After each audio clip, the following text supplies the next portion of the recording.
लहानपणापासून एक कथा सांगण्याची वेगळीच ओढ होती. पडद्यावर असं काहीतरी उभारायचं जे प्रेक्षकांनी कधीच बघितलं नाही.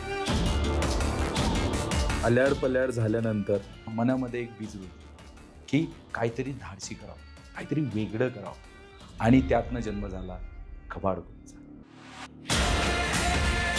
हा एक फक्त चित्रपट नाही, हा एक एक्सपिरियन्स.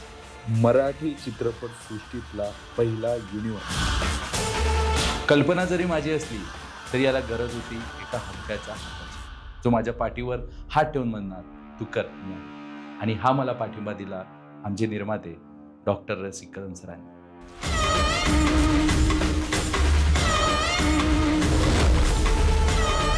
या फिल्मला शेकडो हातांची मेहनत लागली. प्रत्येक दृश्य जिवंत करणारे आमचे कलाकार, तहान भूक विसरून काम करणारी माझी टीम, आणि कल्पनेपेक्षा मोठं वास्तव्य उभं राहील ते भव्य सेट.